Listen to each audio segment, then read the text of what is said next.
नमस्कार। गाजा में शांति लाने की कोशिशें तो चल ही रही हैं, लेकिन अब एक कह सकते हैं काफी हैरान करने वाला मोड़ आया है। आज हम बात करेंगे एक ऐसे पीस समिट की जिसके मेजबान ही अपने आप में सबसे बड़ी खबर बन गए हैं। तो चलिए समझते हैं कि यहाँ दांव पर क्या लगा है। तो ये समिट हो रहा है मिस्र के शर्म अल शेख में। लेकिन जो सबसे अजीब बात है ना, वो है इसके कोचेयर्स। सोचिए जरा, एक तरफ है मिस्र के प्रेसिडेंट अब्दील फतह अल सीसी और दूसरी तरफ अमेरिका के पूर्व राष्ट्रपति डोनाल्ड ट्रंप। मतलब एक मौजूदा प्रेसिडेंट और एक फॉर्मर प्रेसिडेंट दोनों मिलकर शांति वार्ता की मेजबानी कर रहे हैं। ये डिप्लोमेसी में रोज-रोज देखने को नहीं मिलता। तो सवाल ये है कि इन आयोजकों का प्लान क्या है? मतलब ये समिट आखिर करना क्या चाहता है? और अगर इसके एजेंडे पर नजर डालें तो पता चलता है कि ये कितना बड़ा और महत्वाकांक्षी है। बात सिर्फ जंग रोकने की नहीं है। इसमें मानवीय मदद की प्लानिंग, गाजा का पुनर्निर्माण, बंधकों और कैदियों की अदला बदली, इजरायली सेना की वापसी और यहाँ तक कि एक बिल्कुल नई गवर्नेंस बनाने तक की बात हो रही है। इनमें से हर एक पॉइंट अपने आप में एक बहुत बहुत बड़ी चुनौती है। तो फिर सवाल ये उठता है कि इन दोनों मेजबानों का अपना अपना क्या फायदा है। देखिए, मिस्र के लिए ये एक मौका है कि वो रीजनल डिप्लोमेसी में फिर से अपनी लीडरशिप साबित करे, और ट्रंप के लिए, उनके लिए ये ग्लोबल स्टेज पर एक पीस मेकर यानी शांति दूत की अपनी इमेज को और मजबूत करने का एक तरीका है। मतलब मंजिल एक ही लग रही है, लेकिन रास्ते और वजह बिल्कुल अलग अलग है। अब आते हैं गेस्ट लिस्ट पर। दुनिया भर से 20 से ज्यादा लीडर्स को बुलाया गया है। यूरोप से, मिडिल ईस्ट से, एशिया से, सब हैं। लेकिन यहाँ पर असली सवाल ये नहीं है कि कौन कौन आया है।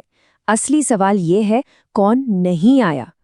जरा सोचिए, अगर गाजा पर कोई शांति समझौता होना है तो उसके लिए सबसे ज्यादा जरूरी कौन लोग होंगे? जाहिर सी बात है, वो दो पक्ष जो सीधे सीधे लड़ाई में शामिल हैं। और यहीं पर इस समिट की पहली और सबसे बड़ी मुश्किल सामने आती है। हमास ने आने से साफ मना कर दिया है, और वजह है समझौते में रखी एक शर्त, पूर्ण निरस्त्रीकरण यानी सारे हथियार डाल देना। ये उनके लिए एक ऐसी रेड लाइन है जिसे वो बातचीत शुरू करने से पहले ही पार नहीं करना चाहते। अच्छा, एक तरफ हमास नहीं आ रहा और दूसरी तरफ इजराइल। उनकी तरफ से भी अभी तक कुछ पक्का नहीं है, मतलब अटेंडेंस अनसर्टेन है। अब आप सोचिए, एक पीस समिट हो रहा है और जो दो मुख्य पार्टियां लड़ रही हैं वही शायद कमरे में मौजूद ना हो। ऐसे में तो इस पूरी कोशिश के मकसद पर ही एक बड़ा सवालिया निशान लग जाता है ना? तो जब हालात इतने पेचीदा हों, जहां मेन प्लेयर्स ही गायब हैं, तब भारत जैसा एक बड़ा ग्लोबल प्लेयर इस सिचुएशन को कैसे नेविगेट कर रहा है, चलिए देखते हैं। देखिए, प्रधानमंत्री मोदी को पर्सनली इनवाइट किया गया था, लेकिन उन्होंने अपनी जगह भेजा है विदेश राज्य मंत्री कीर्तिवर्धन सिंह को।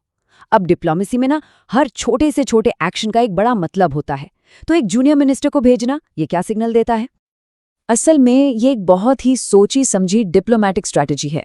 इसको ऐसे समझिए, एक तरफ मंत्री को भेजकर भारत ने ये दिखा दिया कि हम इस बातचीत का हिस्सा हैं, हम टेबल पर मौजूद हैं।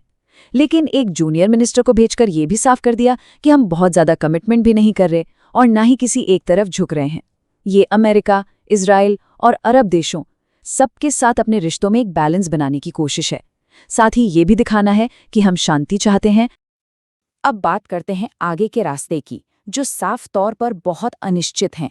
जैसा कि हमने देखा, जब दोनों मेन पार्टियां ही टेबल पर नहीं हैं तो इस समिट के सामने चैलेंज भी बहुत बड़े हैं, और ये चुनौतियां बहुत ही फंडामेंटल हैं। पहला सवाल वैधता का। अगर लड़ने वाले ही साइन नहीं करेंगे तो समझौते को मानेगा कौन? दूसरा, उसे लागू कैसे करेंगे? मान लीजिए सीजफायर हो भी गया तो उसे जमीन पर एनफोर्स कौन करेगा? फिर यूरोप, अरब देश, बाकी सबकी अपनी अपनी प्राथमिकताएं हैं और हर लीडर पर अपने देश का भी दबाव है। इन सवालों के जवाब मिले बिना कोई भी नतीजा सिर्फ कागजी और सिंबॉलिक ही रह जाएगा। तो इसका नतीजा क्या निकल सकता है? देखिए, यहाँ दो बिल्कुल अलग अलग संभावनाएं हैं। बेस्ट केस सिनेरियो क्या है? ये कि सालों बाद गाजा को लेकर पहली बार कोई बड़ी इंटरनेशनल सहमति बन जाए, और वर्स्ट केस, ये समिट फेल हो जाए और लड़ाई और ज्यादा गहरी हो जाए, जिससे पूरे रीजन में अस्थिरता और बढ़ जाएगी। और आखिर में ये पूरा मामला हमें इस समिट के सबसे बड़े विरोधाभास या कह लें कि सबसे बड़े सवाल पर लाकर छोड़ देता है। एक ऐसा सवाल जो शायद इस पूरे रीजन में शांति का भविष्य तय करेगा। क्या शांति के लिए बातचीत तब हो सकती है जब वो लोग जो असल में लड़ रहे हैं वो कमरे में ही मौजूद ना हो?